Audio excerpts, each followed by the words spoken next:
आज मैं आपको कमलेश्वर के द्वारा लिखी हुई कहानी जॉर्ज पंचम की नाक की व्याख्या करूंगा। हमारे समाज में नाक इज्जत का प्रतीक मानी जाती है। नाक पर अनेक प्रकार के मुहावरे बने हैं, जैसे नाक कटना, नाक काटना।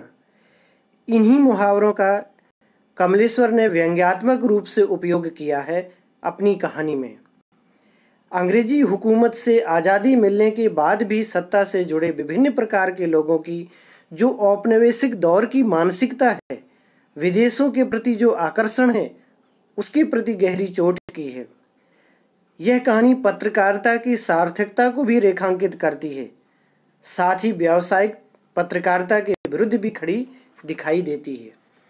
इस कहानी में आने वाले जो प्रमुख पात्र हैं, मैं आप सबको उसकी संक्षिप्त चर्चा करना चाहूँगा।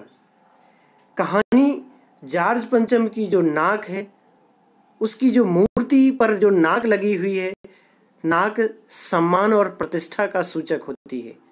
कमलेश्वर कहते हैं कि नाक काट दी गई, यानी ब्रिटिश हुकूमत की जो प्रतिष्ठा थी वो आज़ाद हिंदुस्तान में बिल्कुल भी नहीं रह गई, उसकी नाक कट गई। लेकिन ब्रिटेन की महारानी एलिजाबेथ द्वितीय मार्च 1961 में भारत आने वाली थी। उनके आगमन से कुछ हुक्मरान जो सत्ता में बैठे लोग थे, वो अफरा तफरी में आ जाते हैं और वो हिंदुस्तान का जो सारा सम्मान है वो उनके आगे समर्पित कर देना चाहते हैं। जॉर्ज पंचम जो ब्रिटिश के राजा थे, ब्रिटेन के, वो भारतीय उपनिवेश के भी राजा हुए। उनका राज्यावधि थी 1910 से लेकर के 1936 तक। 1936 के बाद भाई एडवर्ड अष्टम राजा हुए, लेकिन उन्होंने राज त्याग कर दिया। तत्पश्चात जॉर्ज षष्ठम प्रिंस अल्बर्ट राजा बने, जिन्होंने 1936 से लेकर के 1952 तक राज्य किया। उनकी मृत्यु के बाद एलिजाबेथ एलेक्जेंड्रा मैरी ब्रिटेन की महारानी बनी। हिंदुस्तान उस समय तक आज़ाद हो चुका था, लेकिन हिंदुस्तान ब्रिटिश उपनिवेश के अंतर्गत रहने वाले जो देश थे, राष्ट्रमंडल का सदस्य बना रहा। जो हिंदुस्तान के शासक वर्ग थे, कहीं न कहीं उस ब्रिटेन के प्रति अभी भी सम्मान का भाव रखता था। वो महारानी हिंदुस्तान आने वाली है। जॉर्ज पंचम ब्रिटेन के पहले एक ऐसे राजा थे जिनका हिंदुस्तान में आगमन हुआ। दिल्ली दरबार में वो भारतीय प्रजा के सामने उपस्थित हुए। उन्हें भारत का इम्पीरियल मुकुट, भारत का नवनिर्मित मुकुट पहनाया गया। हिंदुस्तान में जब वो पहली बार आए तो वो मुंबई में आए।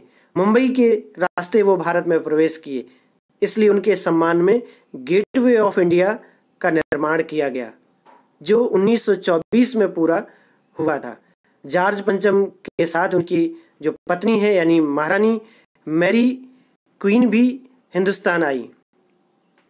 आज जिस के आगमन की चर्चा हो रही है वो है इंग्लैंड की रानी एलिजाबेथ द्वितीय। वो अपने पति प्रिंस अल्बर्ट जॉर्ज षष्ठम के साथ भारत आ रही हैं। रोज लंदन के अखबारों में खबरें छप रही थी। शाही दौरे के लिए कैसी कैसी तैयारियां हो रही हैं, इसका उल्लेख वहाँ के अखबारों में हो रहा था।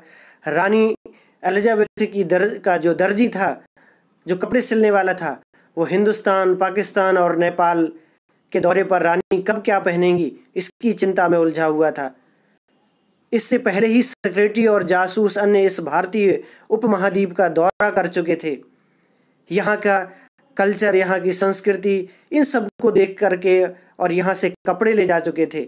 आखिर कोई मजाक तो था नहीं, जमाना नया था। अब फौज फाटे के साथ निकलने के तो दिन बीत चुके थे, एक नई दुनिया बन रही थी।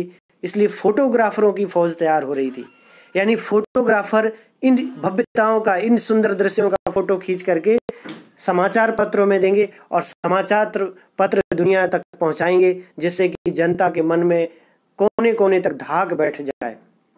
इंग्लैंड के अखबारों की कतरने, यानी उसके टुकड़े हिंदुस्तान के अखबारों में छप रहे थे, चिपके नजर आ रहे थे। रानी ने एक ऐसा हल्के रंग का सूट बनवाया, नीले रंग का, जिसका रेशमी कपड़ा विशेषकर हिंदुस्तान से मंगाया गया है और जिसकी कीमत 400 पाउंड है। यानी कीमत के साथ है, कलर, किस तरह का कपड़ा है, कहाँ से मंगाया गया है, ये अखबारों के विषय बने हुए थे। उनके स्वागत में, उनके सम्मान में अखबार ऐसे जैसे बिछ गए हों। रानी एलिजाबेथ की जन्मपत्री छपी, प्रिंस फिलिप यानी उनके पति के कारनामे छपे, क्या क्या वो करते हैं, क्या क्या उन्होंने काम किए, और यहाँ तक कि उनके नौकरों, बावर्चियों, खानसामों, अंगरक्षकों, उनकी भी पूरी जीवनियाँ छपी। शाही महल में रहने वाले कुत्तों की भी तस्वीरें छाप दी गई। बड़ी धूमधाम थी, चारों तरफ शोर शराबा था। शंख इंग्लैंड में बज रहा था, यानी आगमन की तैयारियां इंग्लैंड में हो रही थी, लेकिन उसकी गूंज हिंदुस्तान से आ रही थी। इन खबरों से हिंदुस्तान में सनसनी फैल गई। राजधानी में तहलका मचा हुआ था कि रानी 5000 का जो सूट है, रेशमी सूट है, वो पहन करके पालम हवाई अड्डे में उतरेंगी। उसके लिए तो भाई कुछ करना ही चाहिए।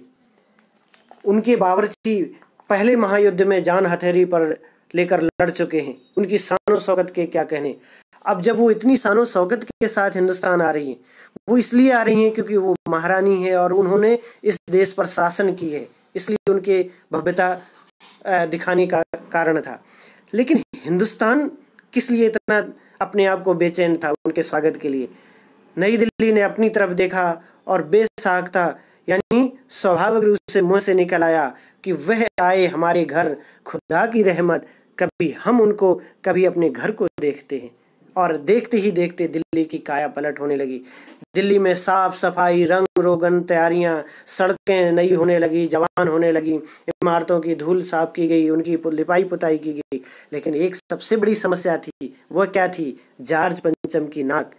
यानी जॉर्ज पंचम की नाक सबसे बड़ी मुसीबत थी नई दिल्ली के लिए। इस नाक की भी एक लंबी दास्तान है। नाक के लिए बड़े बड़े तहलके हुए, आंदोलन हुए, राजनीतिक पार्टियों ने प्रस्ताव पास किए, चंदा कलेक्शन हुआ, बहसें भी हुई, अखबारों के पन्ने रंगे गए। किस बात को लेकर?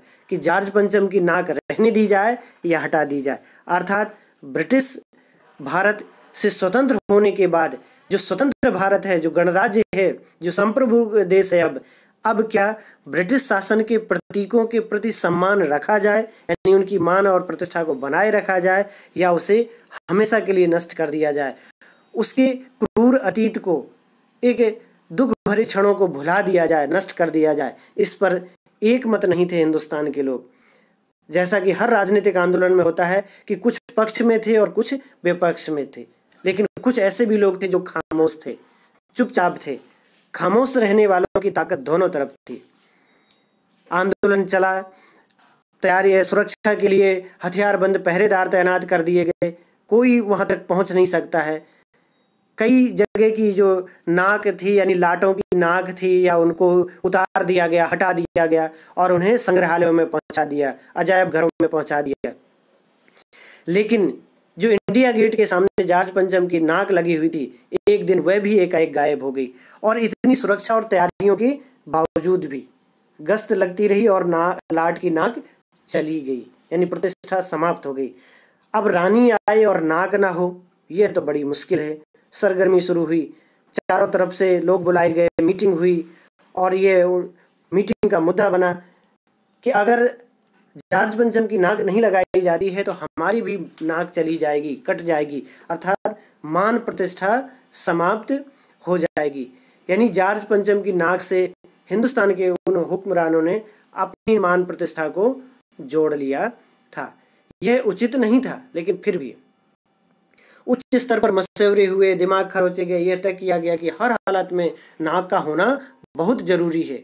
और यह तय होती मूर्तिकार को हुक्म दिया गया कि वह फौरन दिल्ली में हाजिर हो। एक विशिष्ट मूर्तिकार को बुलाया गया। उसने हुक्मरानों के चेहरे देखे, अजीब परेशानी थी उन चेहरों पर, कुछ लटके हुए, कुछ उदास, बदहवास थे। उनकी हालत देख करके लाचार कलाकार की आंखों में आंसू आ गए। तभी एक आवाज सुनाई दी, मूर्तिकार, जॉर्ज पंचम की नाक लगानी है। यानी मुद्दा यह है कि नाक लगनी चाहिए, प्रतिष्ठा धूमिल नहीं होनी चाहिए, कैसे भी हो, कोई भी उपाय करो।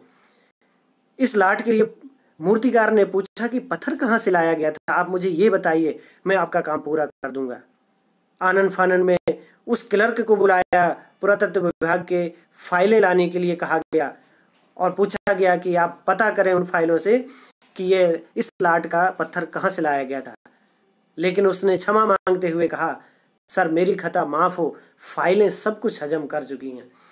ये देश की जो प्रशासनिक व्यवस्था है, कहीं ना कहीं जो भ्रष्टाचार है, जो अव्यवस्था है, उसकी ओर संकेत करता है कि कितने भी बड़े बड़े मुद्दे फाइलों में दब जाते हैं, दफन हो जाते हैं, और जब उन्हें जानने की ज़रूरत होती है तो वो फाइलें चुप हो जाती हैं, सब कुछ खा जाती हैं। कहने का मतलब कि बड़े से बड़े काम में जो भ्रष्टाचार होता है, जो लापरवाही है क्लर्कों की, अफसरों की, वो इससे दिखाई देती है कि कोई भी चीज़ अगर आपको जाननी हो तो हिंदुस्तान की फाइलों में नहीं मिलेगी। ये वर्क कल्चर था जो कमी की ओर संकेत किया जा रहा है। अब सभी अधिकारियों के जो चेहरों पर उदासी के बादल छा गए, एक खास कमेटी बनाई गई और जिसके जिम्मे ये काम सौंपा गया कि किसी भी तरह हो नाक तो लगनी ही चाहिए। आखिरकार मूर्ति को फिर बुलाया गया और उससे कहा गया कि इस मसले को हल करो। उसने आश्वस्त किया कि ठीक है, वो हिंदुस्तान के हर पहाड़ पर जाएगा, हर एक पत्थर को खोजेगा और कहीं ना कहीं से वो इस पत्थर के अनुरूप नाक लगा देगा, ले आएगा। अब सभापति को गर्व सा महसूस हुआ। किस बात का? कि ऐसी क्या चीज़ है जो हिंदुस्तान में मिलती नहीं है। हर चीज़ हमारे देश में छिपी हुई है, सिर्फ हमें खोजने की ज़रूरत है, मेहनत की ज़रूरत है। इस मेहनत का फल हमें अवश्य मिलेगा और आने वाला ज़माना खुशहाल होगा। यानी कहीं ना कहीं ऐसे नेता ये सोच रहे थे कि ब्रिटेन अभी भी हिंदुस्तान को खुश रखेगा, खुशहाल बनाएगा, जबकि उसने इतने दिन 200 वर्षों तक शासन किया और यहाँ की अर्थव्यवस्था को कमज़ोर कर दिया, तोड़ दिया और उससे भी वो आज भी उम्मीदें वो कर रहे थे। ये उचित शायद नहीं था।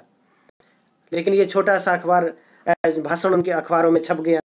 मूर्तिकार हिंदुस्तान के तमाम पहाड़ी प्रदेशों में पत्थरों की खानों के दौरे पर निकल पड़ा, लेकिन हताश होकर लौटा, क्योंकि हिंदुस्तान का चप्पा चप्पा खोज डालने पर भी इस किस्म का पत्थर कहीं नहीं मिला, क्योंकि यह पत्थर विदेशी था। कहने का तात्पर्य है कि जॉर्ज पंचम विदेशी हैं, उसे हिंदुस्तान ने कभी अपना माना ही नहीं। वो तो एक थोपे हुए शासक, जबरदस्ती के शासक थे। इसलिए आज़ाद होते ही हिंदुस्तान के आम जनता ने क्या, प्रकृति ने भी नकार दिया, ऐसा संकेत मिलता है। लेकिन सभापति गुस्से में आकर बोला, लानत है आपकी अक्ल पर। अरे विदेशों की सारी चीज़ें हम हजम कर चुके हैं, दिल दिमाग तौर तरीके रहन सहन। यानी भारत के उच्च वर्गीय समाज पूरा पश्चिम की नकल कर चुका है, उसका पश्चिमीकरण हो चुका है। हम शरीर से, हम जेनेटिक रूप से हिंदुस्तानी हैं, लेकिन अपने रहन सहन और तौर तरीके, अपनी सोच में हम विदेशी हो चुके हैं। कुछ लोग, सभी नहीं। जब हिंदुस्तान में बाल डांस तक मिल सकता है तो पत्थर क्यों नहीं मिल सकता? मूर्तिकार चुपचाप खड़ा था। सहसा उसकी आंखों में फिर चमक लौटी और उसने कहा कि मैं एक बात कहना चाहता हूँ, लेकिन शर्त यह है कि ये सूचना अखबारों तक नहीं जानी चाहिए, क्योंकि अगर ये बात सभी जगह फैल गई तो योजना विफल हो जाएगी और अपमानित भी होंगे। सभापति ने की आंखों में चमक आ गई और उसने चपरासी को आदेश दिया कि दरवाजे बंद किए जाएं। क्यों? दीवारों के भी कान होते हैं, लोगों को खबर लग जाएगी। मूर्तिकार ने एक योजना बताई कि देश में अपने नेताओं की अनेक मूर्तियां लगी हों, अगर आपकी इजाज़त हो, आप लोग ठीक समझें, अर्थात तो मैं उनकी नाक उतार करके लगा दूं। अब ये एक बहुत बड़ी चुनौती थी कि कैसे अपने हिंदुस्तान के उन स्वतंत्रता सेनानियों की नाक को, मान सम्मान को छोटा कर दिया जाए या काट दिया जाए। किसके लिए? जॉर्ज पंचम के लिए, रानी एलिजाबेथ के सम्मान में। लेकिन दिल में तो यही था कि हमें कैसे भी हो नाक लगानी है। अंततः सभी ने एक दूसरे की आंखों में झांक कर देखा और स्वीकृति दे दी। सभापति ने धीमे से कहा, बड़ी होशियारी से करना ये काम। मूर्तिकार फिर दौड़ा। जॉर्ज पंचम की खोई हुई नाक का नाप लेने के लिए वह दिल्ली से बम्बई गया और वहाँ पर दादा भाई नौरोजी, गोपाल कृष्ण गोखले, बाल गंगाधर तिलक, शिवाजी, कावस जी, जहांगीर, अनेक महामनीषियों, स्वतंत्रता सेनानियों की उसने नाक टटोली, नापी, लेकिन नहीं जुगाड़ लगा। फिर गुजरात की ओर भागा। गांधी जी, सरदार पटेल, विठल भाई पटेल, महादेव देसाई, उनकी मूर्तियों को परखा, वहां भी काम नहीं बना। बंगाल की ओर चला। कविवर गुरुदेव रविंद्रनाथ, स्वतंत्रता सेनानी सुभाष चंद्र बोस, आजाद हिंद फौज के सिपाही, समाज सुधारक, प्रसिद्ध समाज सुधारक राजा राम मोहन राय, इन सब की मूर्तियों की नाप जोख ली, लेकिन बात नहीं बनी। बिहार की तरफ गया, बिहार सेक्रेटरिएट में जो छोटे बच्चों ने जो बलिदान दिया था उनकी नाकें भी बड़ी हो गई। बिहार होता हुआ उत्तर प्रदेश आया, चंद्रशेखर आजाद, बिस्मिल, राम प्रसाद बिस्मिल, मोतीलाल नेहरू, मदन मोहन मालवीय जैसे स्वतंत्रता सेनानियों की लाटों के नाक की भी नाप ली, लेकिन बात नहीं बनी। मद्रास पहुंचा, सत्यमूर्ति को देखा, मैसूर केरल की यात्रा की, वहां से होता हुआ वो पंजाब आया, लाला लाजपत राय और भगत सिंह की लाटों से भी उनका सामना हुआ और आखिरकार निराश होकर दिल्ली लौट आया। और उसने कहा कि पूरे हिंदुस्तान की परिक्रमा कराया, पर मूर्तियां दिखाया, सबकी नाकों का नाप लिया, पर जॉर्ज पंचम की इस नाक से सबकी नाकें बड़ी निकली। अर्थात हिंदुस्तान के दिलो दिमाग में इन स्वतंत्रता सेनानियों की मान, प्रतिष्ठा, मर्यादा कहीं अधिक ऊंची है जॉर्ज पंचम से, एलिजाबेथ द्वितीय से। आजाद हिंदुस्तान में अब इनके प्रति कोई बहुत अधिक सम्मान नहीं रह गया, इसलिए इनकी नाकें, हमारे स्वतंत्रता सेनानियों की नाक बड़ी थी। लेकिन उन हुक्मरानों को अभी भी ये बात समझ में नहीं आ रही थी। सुनकर सब हताश हो गए, झुंझलाने लगे। मूर्तिकार ने फिर ढांढस बंधाया और कहा कि सन 42 में शहीद होने वाले बिहार सेक्रेटरिएट के सामने जो बच्चे हैं उनकी नाक बैठा दी जाए। ये सोचकर वहां पहुंचा, लेकिन बच्चों की नाकें भी इससे कहीं बड़ी थी। यानी हमारे देश में बच्चों का बलिदान भी उनसे कहीं, उनके सम्मान से कहीं अधिक ऊंचा था। राजधानी में सब तैयारियां थी, लेकिन जॉर्ज पंचम की नाक नहीं थी। जॉर्ज पंचम की नाक को धुला गया, रंग रोगन किया गया, अंदर अंदर तैयारियां हो रही थी, लेकिन सबसे बड़ी चुनौती थी कि रानी का स्वागत करने का मतलब ही है कि नाक का लग जाना, और नहीं नाक लगी तो हमारी नाक कटाने वाली बात हो जाएगी। मूर्तिकार पैसे से लाचार था, यानी हार मानने वाला कलाकार नहीं था। उसके अंदर भी एक हैरत अंगेज ख्याल आया और उसने फिर वही शर्त दोहराई कि इसकी सूचना बाहर नहीं जानी चाहिए, अखबारों तक नहीं पहुंचनी चाहिए। और उसने कहा कि यदि आपकी अनुमति हो तो मैं 40 करोड़ हिंदुस्तान के जो नागरिक हैं उनमें से किसी की जिंदा नाक काटकर लगा दूं। यह बात सुनते ही सन्नाटा छा गया, खामोशी दौड़ गई। फिर सभापति ने सबकी तरफ देखा, कुछ अचकचाया, फिर धीरे से बोला। मूर्तिकार ने कहा कि आप घबराते क्यों हो, यह काम मेरे ऊपर छोड़ दीजिए, नाक चुनना मेरा काम है, आप सिर्फ इजाजत दीजिए। कानाफूसी हुई और मूर्तिकार को अंततः इजाजत दे दी गई। उस दिन सिर्फ अखबारों में यह छपा कि नाक का मसला यानी मुद्दा हल हो गया है। राजपथ पर इंडिया गेट के सामने जॉर्ज पंचम की लाट पर नाक लग रही है। हथियारबंद पहरेदारों की फिर तैनाती कर दी कि कोई और नाक ना काट ले। आसपास जो तालाब था उसे सुखाकर साफ किया गया, उसकी गंदगी निकाली गई, ताजा पानी डाला गया। क्यों? क्योंकि जिंदा नाक लगाई जा रही है, कहीं वो सूख ना जाए, कहीं उसके कारण से प्रतिष्ठा धूमिल ना हो जाए जॉर्ज पंचम की, तो सारी तैयारियां बेकार हो जाएं। फिर वह दिन आया, रानी के आने का दिन।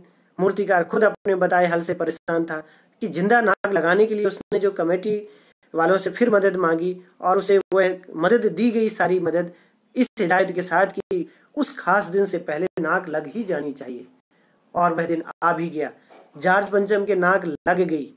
लेकिन उस दिन के अखबारों ने क्या छापा कि जॉर्ज पंचम की जिंदा नाक लगाई गई है, यानी ऐसी नाक जो बिल्कुल भी पत्थर की नहीं दिखती है, यानी वो ये भी नहीं कह सके कि जिंदा नाक है।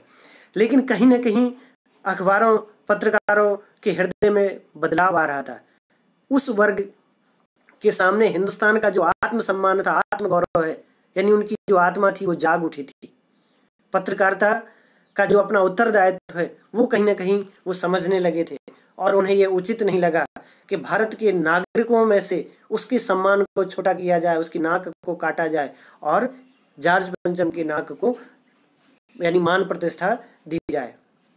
उस दिन के अखबारों में ये गौर करने वाली बात यह भी थी कि उस दिन देश में कहीं भी उद्घाटन नहीं हुआ, उसकी कोई खबर नहीं छपी, कोई सार्वजनिक सभा नहीं हुई, कोई अभिनंदन पत्र नहीं दिया गया, कोई मान पत्र नहीं दिया गया, किसी हवाई अड्डे या स्टेशन पर कोई स्वागत समारोह नहीं हुआ, और न ही किसी का ताजा चित्र छपा, क्योंकि सब अखबार खाली थे। ऐसा क्यों पता नहीं, लेकिन आपको समझना चाहिए कि नाक तो सिर्फ एक चाहिए थी, वह भी हिंदुस्तान उस मूर्ति के लिए, लेकिन उस एक नाक के लिए पूरे हिंदुस्तान की नाक कटने जा रही थी या कट गई थी। पूरे हिंदुस्तान की मान मान प्रतिष्ठा उनके सामने नतमस्तक कर दी थी उन हुक्मरानों ने, जो आज भी लालायित नजरों से पश्चिम की ओर देखते थे और ब्रिटेन की ओर देखते थे। तो ये कमलेश्वर ने इस कहानी के माध्यम से एक व्यंग्य किया है कि किस तरह से आज़ाद भारत में भी जो सत्ता के शीर्ष पर बैठे लोग हैं वो हिंदुस्तान के ब्रिटेन के प्रति लालायित नज़रों से देख रहे हैं। उनसे अभी भी उम्मीद करते हैं कि वो हिंदुस्तान का भला करेंगे, जिन्होंने इतने दिनों तक शोषण किया, फूट डालो राज्य किया, विभाजित देश हमें छोड़ा, बुरे हालात में हमें छोड़ करके गए। उस पर कमलेश्वर ने व्यंग्य किया है। वैसे एलिजाबेथ द्वितीय के आगमन पर भारत में उनका भव्य स्वागत हुआ, पूरे राजकीय सम्मान के साथ उनका स्वागत किया गया था। और उसके बाद भी वो एलिजाबेथ द्वितीय 17 नवंबर से 26 नवंबर 1983 में भारत का दूसरी बार दौरा किया उन्होंने, और अक्टूबर 1997 में उन्होंने तीसरी और अंतिम बार भारत का दौरा किया था। क्योंकि भारत आज भी ब्रिटिश राष्ट्रमंडल का सदस्य है, इसके अपने राजनीतिक मायने भी हैं, ऐसा नहीं है कि सब कुछ गलत ही है। और चूँकि हम अतीत से हमेशा अगर लिपटे रहेंगे तो पूरे जो दुनिया में हमारी जो पहचान है, या हम कदम से कदम जो मिलाकर बढ़ना चाहते हैं, देश को डेवलप करना चाहते हैं, अलग थलग रहकर करना बहुत ही मुश्किल है। इसके लिए भी हमें